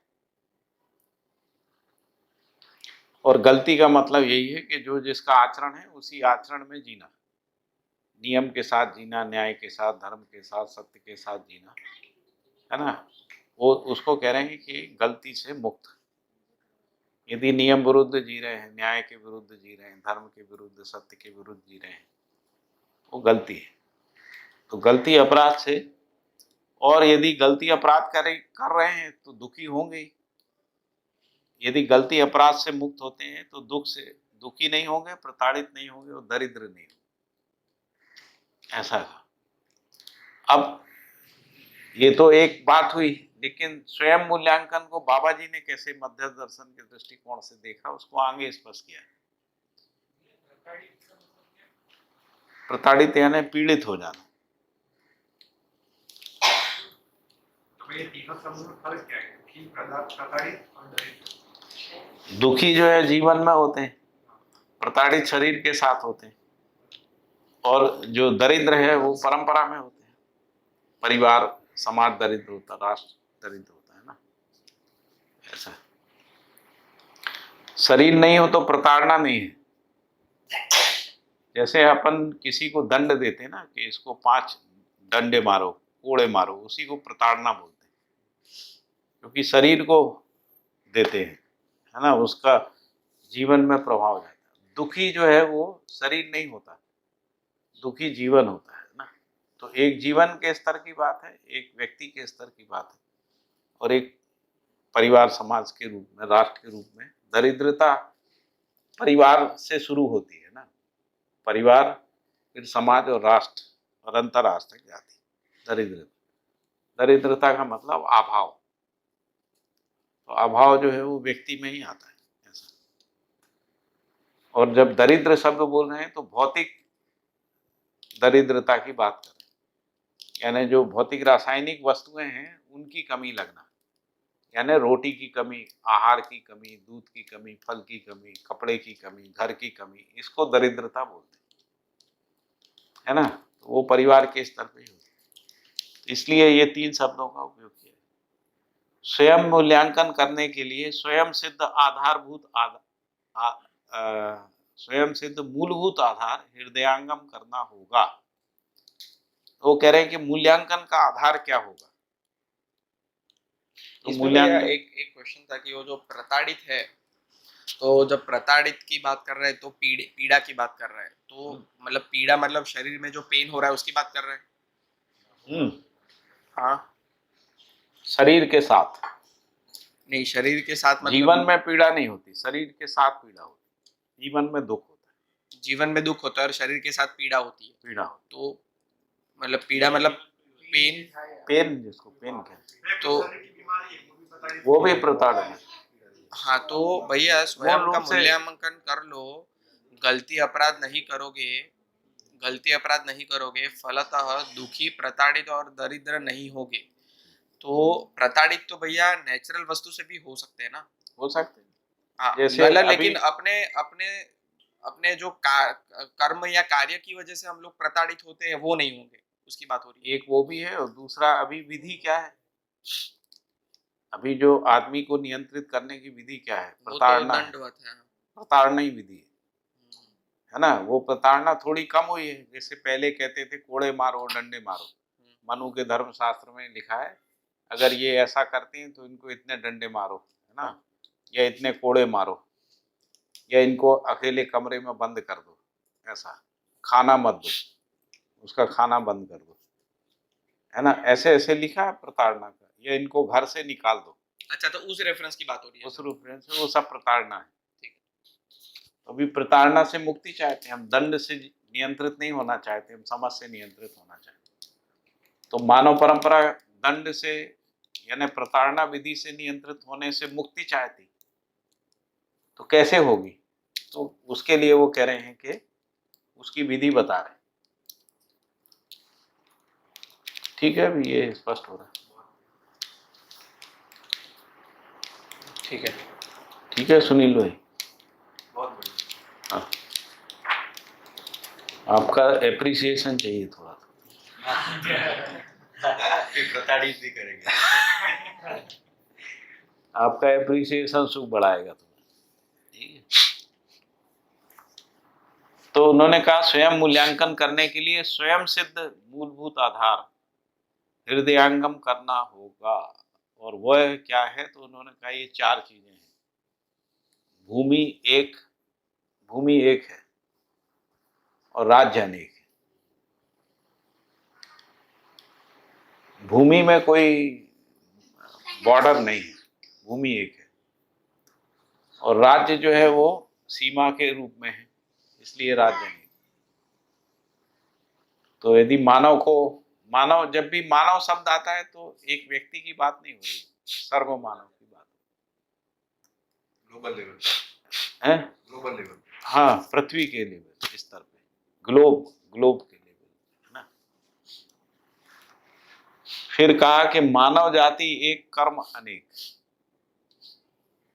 तो मानव जाति एक है, यानी मानव नस्ल के रूप में नहीं है, रेसिज्म नहीं है। रेसिज्म को बाबा जी रिजेक्ट कर रहे हैं। तो जब हम मानव अनेक है ऐसा कहते हैं तो नस्ल, रंग, जाति, वर्ण इसके आधार पे अनेक कहते हैं। जैसे मान लीजिए लिंग के आधार पे कहते हैं स्त्री अलग है, पुरुष अलग है, ऐसा हम बोलते हैं। यहाँ कह रहे हैं कि मानव जाति एक है ना, स्त्री जाति और पुरुष जाति इस रूप में नहीं, फिर गोरा और काले के रूप में नहीं, फिर नस्ल के रूप में नहीं, है ना, कि द्रविड़ियन, आर्यन या नाजी इस रूप में जो नस्ल है वैसा नहीं। मानव जाति एक है। और कर्म अनेक है। कर्म अनेक है मतलब कोई मैदानी हिस्से में रहता है, कोई पहाड़ में रहता है, कोई किसी जगह पर रहता है, उसके आधार पे उसके कर्म अनेक है। कर्म में अंतर हो सकता है लेकिन जाति में अंतर नहीं। सभी की शरीर रचनाएं एक जैसी है ना, मानवाकांक्षा एक जैसी, मानव लक्ष्य एक जैसा है, मानव का आधारभूत क्रियाकलाप भी एक जैसा है ना, पूरी मानव जाति में।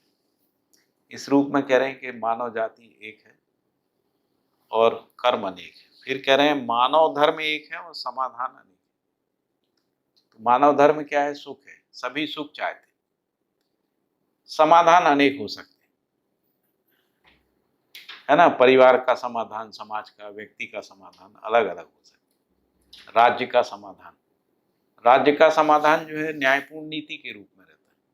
समाज का समाधान जो है सामाजिकता के रूप में रहता है। परिवार का समाधान जो है परिवार में संबंध निर्वाह के अर्थ में रहता है। तो समाधान अनेक हो सकते हैं लेकिन इन सबका प्रयोजन सुखी है। यदि राज्य नीति के अर्थ में समाधानित होता है उसका उद्देश्य भी सुख है। समाज सामाजिकता के अर्थ में यदि सुखी होता है तो उसका उद्देश्य भी सुखी होना, यानी समाज में सामाजिकता बढ़ती है तो ये समाज का समाधान है। इस समाधान का पर्पस भी सुख है ना। परिवार में पारिवारिकता बनी रहती है न्यायपूर्ण संबंध निर्वाह के रूप में, वो परिवार का समाधान है, उसका प्रयोजन भी सुखी होना ही है। और इसी प्रकार किसी व्यक्ति में जिज्ञासाएं होती हैं, उन जिज्ञासाओं का समाधान होना, ये व्यक्ति में सुख है। तो सुख के रूप में धर्म एक है। धर्म एक है का मतलब कि जितने भी प्रकार के समाधान हैं इन सभी समाधानों का जो लक्ष्य है वो सुख है। इसलिए कहा कि धर्म एक है, मानव धर्म सुख है, ऐसा उन्होंने कहा। ठीक है, इसके आधार पे मूल्यांकन करना, अपना, परिवार का, समाज का, राष्ट्र का, अंतर्राष्ट्र का, पूरी मानव जाति का मूल्यांकन का जो आधार है वो ये है। समाधान का भैया फिर से बताना एक बार, समाधान अनेक मतलब? जैसे व्यक्ति में समाधान, व्यक्ति का समाधान परिवार का समाधान नहीं है, परिवार का समाधान समाज का समाधान नहीं, समाज का समाधान राष्ट्र का समाधान नहीं, राष्ट्र का समाधान अंतर्राष्ट्र का समाधान नहीं।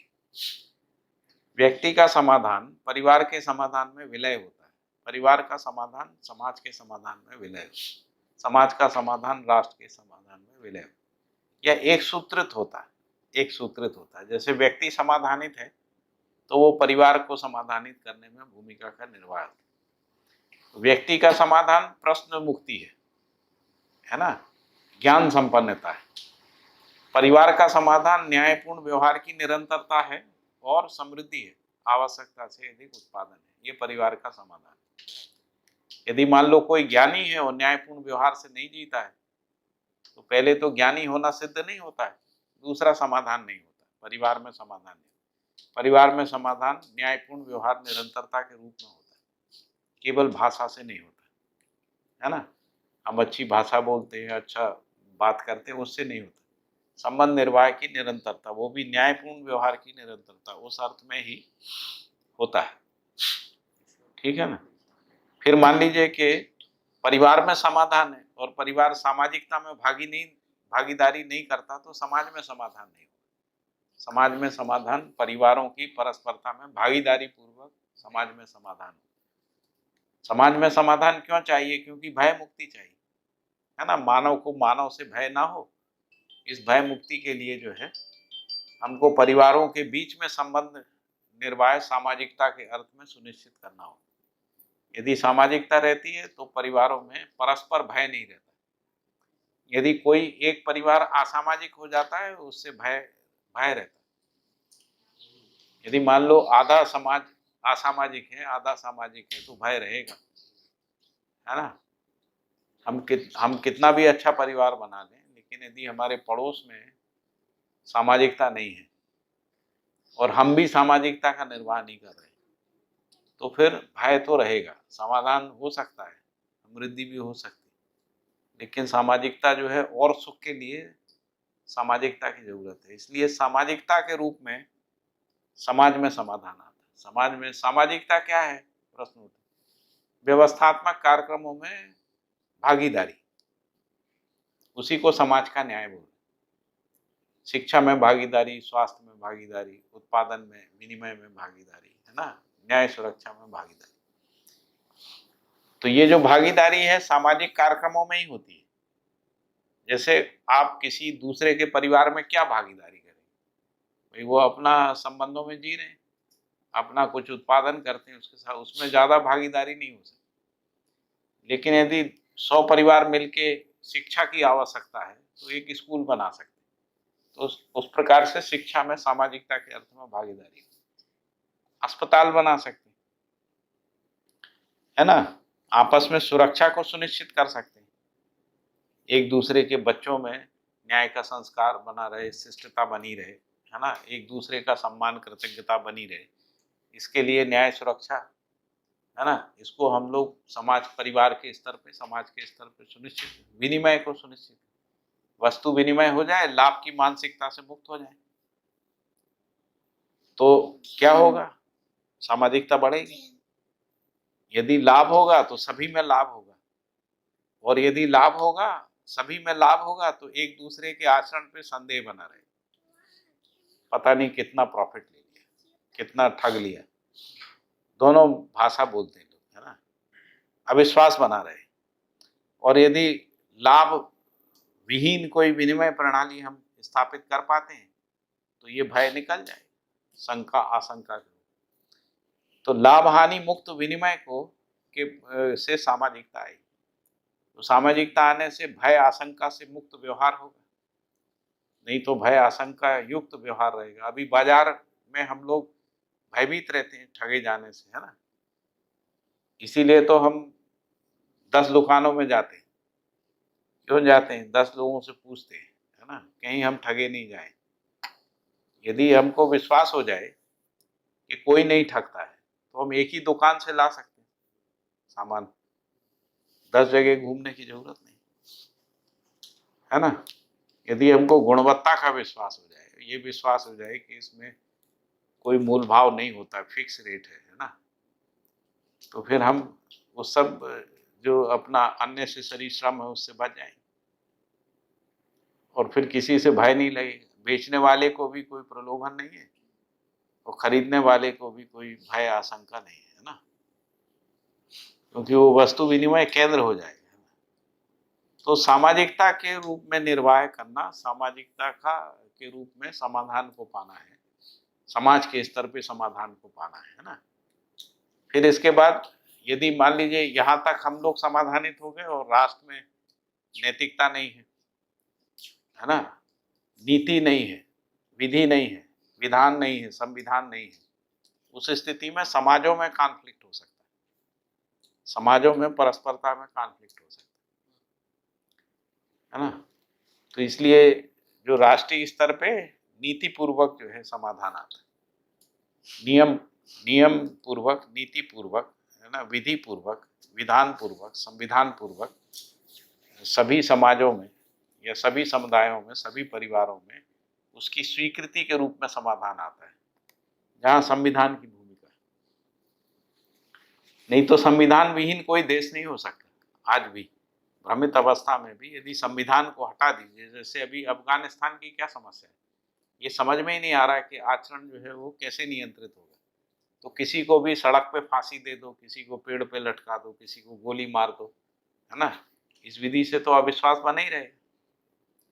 और ये भी नहीं है कि ये जो निर्णय लेने की प्रक्रिया किसी विधि पूर्वक नहीं हो रही। मान लो मेरे पास हथियार है और मैंने देख लिया कि ये जो है ठीक नहीं कर रहा है, उसको लेके गए 4 आदमी, सड़क पे बिठाया, गोली मार दी। यही हो रहा है ना अफगानिस्तान में, क्योंकि वह संविधान कोई बचा नहीं, रैंडमनेस आ गई। हमारे यहाँ संविधान है, हम तो गलती करने वाले को भी दंड देने की एक लंबी प्रक्रिया है। जब तक ये सुनिश्चित नहीं कर लें कि ये गलती किया है, तब तक हम उसको दंडित नहीं कर सकते। प्रतिबंधित कर सकते, जेल में डाल सकते, दंडित नहीं कर सकते। दंड देने की प्रक्रिया है, यानी हम संविधान से नियंत्रित हैं। हालांकि विधि दंड है, विधि दंड है, और उस विधि को बदलने की बात यहाँ पर बाबा कह रहे हैं, है ना। दंड विधि से मुक्त होना, क्योंकि मानव दंड से नियंत्रित होगा तो जीव चेतना हो गई। जीव जानवर दंड से नियंत्रित होते हैं, डंडे से नियंत्रित होते हैं। मानव भी दंड से नियंत्रित हो तो जीव चेतना में ही है। और जो मूल्यांकन इस तरीके से स्वयं का मूल्यांकन, मानव का मूल्यांकन मानव के रूप में होगा। यदि जीव के रूप में मूल्यांकन होगा तो गलती करते रहे।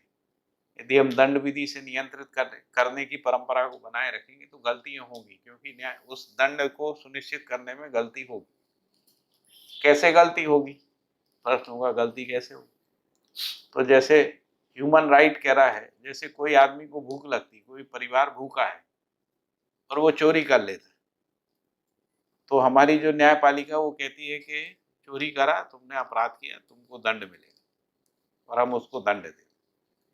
लेकिन जो मानवाधिकार है, ह्यूमन राइट है, वो ये कहता है कि राज्य को उसका पेट भरने की व्यवस्था करना थी, राज्य ने व्यवस्था नहीं की, इसलिए उसने चोरी की, इसलिए उसने अपराध नहीं किया, क्योंकि वो जीना चाहता है और आपने जीने का अवसर ही नहीं दिया। तो इसलिए कहता है कि ह्यूमन राइट का वायलेशन है। तो गलती हो सकती।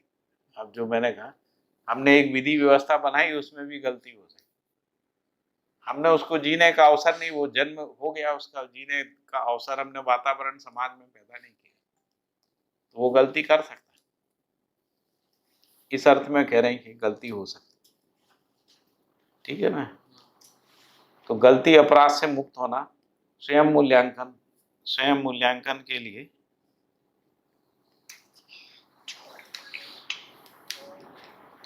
और इसीलिए समाधान अनेक बोला है ना, समाधान। फिर आया कि ईश्वर एक है और देवता अनेक। ईश्वर एक, हम लोग वैदिक काल से भी ये बोल रहे हैं कि ईश्वर एक ही है, इस्लाम भी यही कह रहा है, क्रिश्चियनिटी भी यही कह रही है ना। ब्रह्म के रूप में ईश्वर एक है, परमात्मा एक है, ऐसा हम लोग बोल रहे हैं।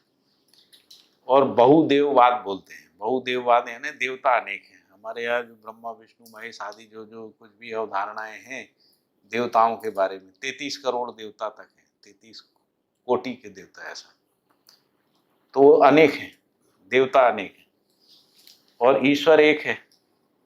तो इस आधार पे मूल्यांकन करना है ना, ईश्वर एक है।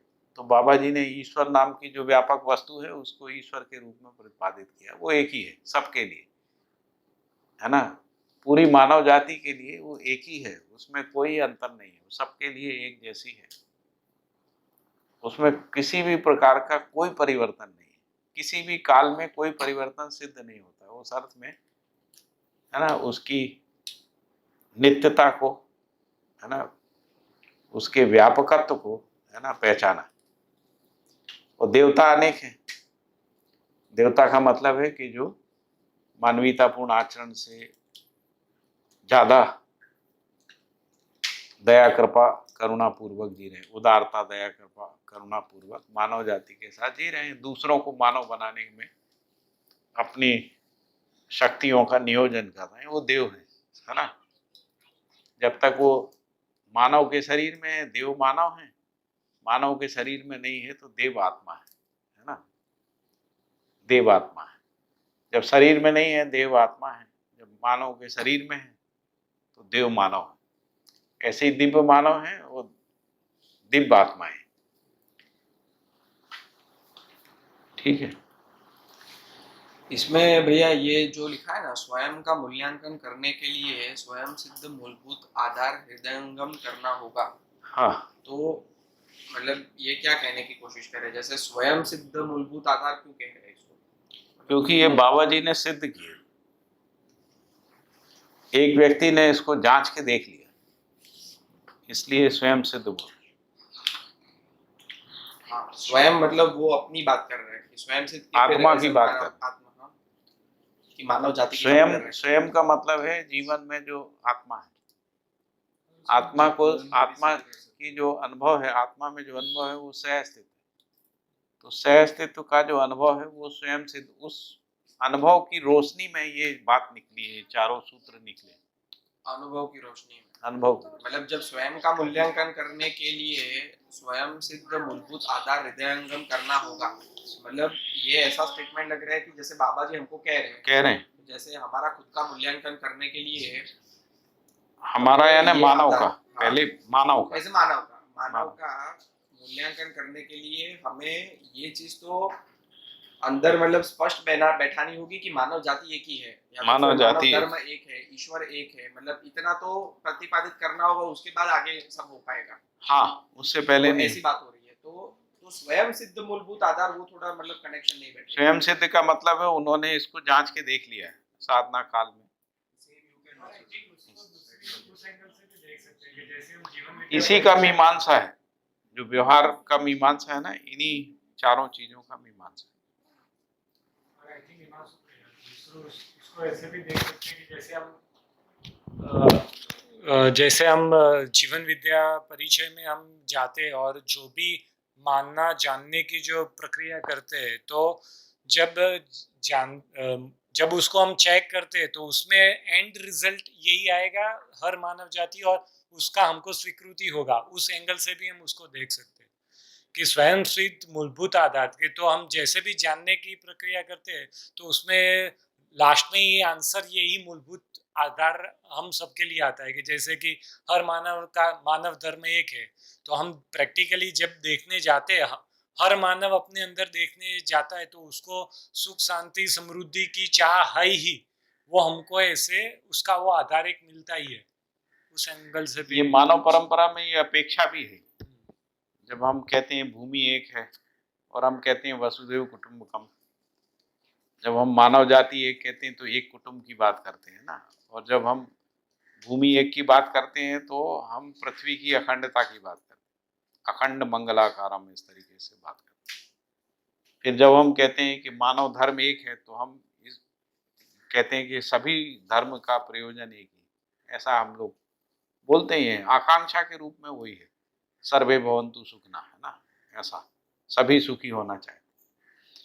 फिर ईश्वर एक है, ईश्वर एक की अवधारणा, ईश्वर के डिजाइन सबके अलग अलग हैं, क्योंकि समझा हुआ नहीं है। जैसे मोक्ष की बात करें, अभी जितने भी धर्माचार्य हैं जो मोक्ष की बात करते हैं, यदि हम सबको बिठा लें एक मंच पे और सबसे कहें कि आप मोक्ष को कैसे समझते हैं, हर व्यक्ति का मोक्ष का डिजाइन अलग बने,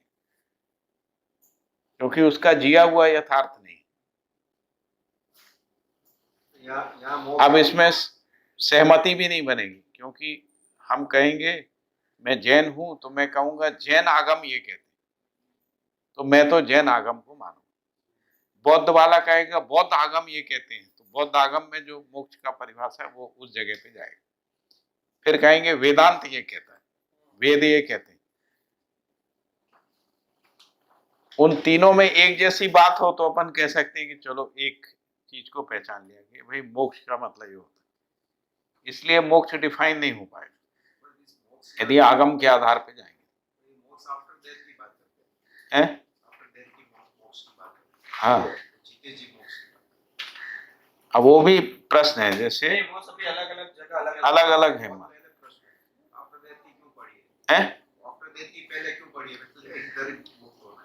हाँ, जिसका मालूम नहीं हो उसके लिए नहीं, मेरा ये कहना है कि हम एक पे कैसे पहुंचेंगे, एक पे। यहाँ मुक्त होगे तो वहाँ मुक्त होगे, यहाँ फंसे पड़े तो वहाँ। जैसे ईश्वर एक है, हमको स्वीकार क्या होता है, ईश्वर अनेक है ऐसा स्वीकार होता है या ईश्वर एक है? मान्यता के रूप में भी तुम ईश्वर एक के रूप में स्वीकार होता है। अब यदि ईश्वर एक है तो सबका एक होना चाहिए, जैन का, बौद्ध का, हिंदुओं का, सिखों का, है ना, यहूदियों का, सबका एक होना चाहिए। तो एक तो होगा नहीं। क्यों नहीं होगा? क्योंकि उन सबके आगम अलग अलग प्रकार से व्याख्या कर रहे हैं ईश्वर का। वो कह रहे हैं कि जैनिज्म में जो जीवात्मा, जिसको अपन कह रहे हैं कि वो मुक्त हो गया है ना, निर्माण हो गया है, क्या बोलते हैं आप, निर्वाण बोलते हैं जैनिज्म में, कि वो नहीं कह रहे हैं। हाँ, तो कह रहे हैं कि वो जो जीवन है, जैसे महावीर का जो आत्मा है, तो वो एक स्थिति में पहुंच गया, वो फिर उसको कह रहे हैं वो भगवान है, वो बने रहते हैं। इसलिए वहां पर इस तरीके का भगवान नहीं है जो वेदांत का भगवान। वेदांत का भगवान सर्वव्यापी है, महावीर का जो भगवान है वो सर्वव्यापी नहीं, हो तो एक आत्मा के रूप में है। नहीं, जो कंट्रोल उसी ईश्वर की बात, रचयिता की बात नहीं कर। रचयिता को तो रिजेक्ट कर दिया उन्होंने कि ना तो प्रकृति का उद्भव है ना परमात्मा का उद्भव। नहीं, यहाँ क्या मतलब है? यहाँ ईश्वर व्यापक वस्तु, यहाँ तो कह रहे हैं अस्तित्व में दो ही वास्तविकताएं हैं, एक व्यापक वस्तु है, एक प्रकृति है, दो वास्तविकता। तो जो व्यापक वस्तु को ईश्वर मान लीजिए या प्रकृति को मान लीजिए, जो भी मानेंगे तो एक ही रहेगा, है ना। बाबा व्यवस्था बोलते तो ऑलमोस्ट, तो बाबा जी ने इसमें विकल्प लिया कि हम व्यापक वस्तु को ईश्वर कह रहे हैं, प्रकृति को नहीं कह रहे। ऐसा कुछ लोग प्रकृति को मानते हैं, तो व्यापक वस्तु को क्या बोलोगे फिर आप? तो कहेंगे व्यापक वस्तु का अस्तित्व नहीं है। प्रकृति को मानते हैं तो उसकी व्यापकता सिद्ध नहीं होती, तो ये संकट है। तो इसलिए व्यापकता जो मान्यताएं हैं, उसी मान्यता के फ्रेम में ये दोनों वस्तुओं में से यदि कोई फिट बैठता है तो वो यही बैठता है कि व्यापक वस्तु को ईश्वर माना जाए। फिर उसकी मीमांसा करी उन्होंने, व्यापक वस्तु ईश्वर कैसी है, तो उन्होंने कहा व्यापक वस्तु न्याय के रूप में है व्यवहार काल में, क्योंकि न्याय की व्यापकता सिद्ध होती है। न्याय के बिना कोई व्यवहार नहीं है ना, न्याय से रिक्त मुक्त कोई व्यवहार नहीं, इसलिए न्याय की व्यापकता सिद्ध होती है। तो इसलिए व्यापकत्व के रूप में जो है ब्रह्म की व्यापकता के रूप में परमात्मा एक है, इस बात को पहचाना। व्यापक को एक नहीं बोल सकते ना, व्यापक को एक बोल सकते नहीं बोल सकते, वस्तु के रूप में, वस्तु के रूप में, हाँ, वास्तविकता के रूप में, बाकी एक तो नहीं बोल, आकार के रूप में नहीं, हाँ, आकार के रूप में। इसीलिए वहाँ पे यही हाँ, हाँ, एक आएगा तो बाउंड्री तो व्यापक बहुत बहुत वस्तु अस्तित्व में वस्तु दो ही हैं, एक व्यापक वस्तु है और एक एक एक हाँ वस्तु। ऐसे। तो इसीलिए प्रकृति को एक एक वस्तु बोला है, हाँ व्यापक को व्यापक ही बोला है बस, हाँ एक नहीं बोल सकते। लेकिन वास्तविकता के रूप में है वास्तविक। इस अर्थ। दो वास्तविकताएं हैं, एक क्रिया वास्तविकता है और एक क्रिया शून्य वास्तविकता, ऐसा।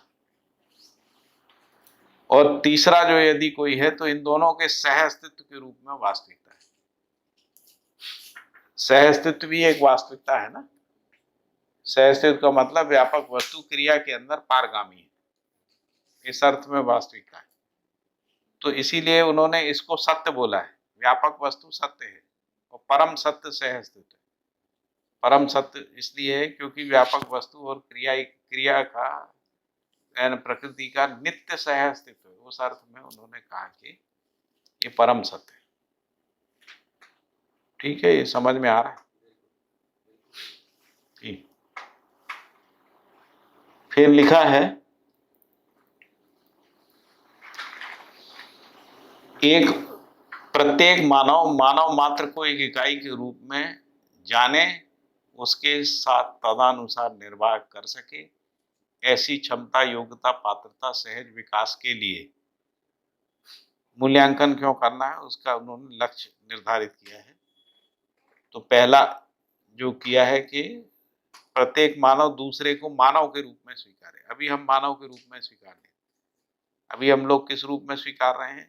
धर्म, जाति, संप्रदाय, मत, पंथ, वर्ण, लिंग, इस आधार पे हम स्त्री पुरुष जातियों के रूप में स्वीकार कर रहे हैं, है ना।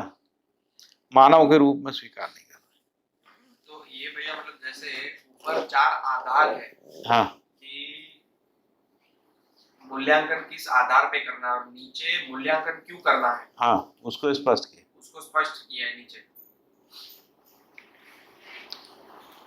तो उन्होंने कहा कि प्रत्येक मानव मात्र को एक इकाई के रूप में जाने।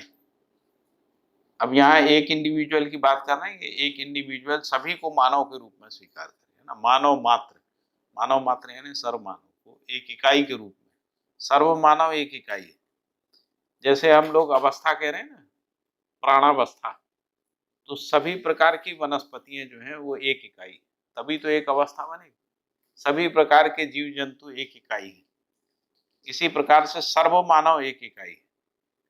यदि सर्व मानव एक इकाई नहीं है तो मानवीयतापूर्ण आचरण नहीं आएगा। मानवीयतापूर्ण आचरण का ध्रुवी, जैसे हम कह रहे हैं कि जीवों का आचरण, यदि सभी जीवों में एक जैसा आचरण है तब हम कहेंगे ये जीव आचरण, है ना। तो जीव आचरण का मतलब है कि तभी वो जीवावस्था होगी, नहीं तो अवस्था नहीं।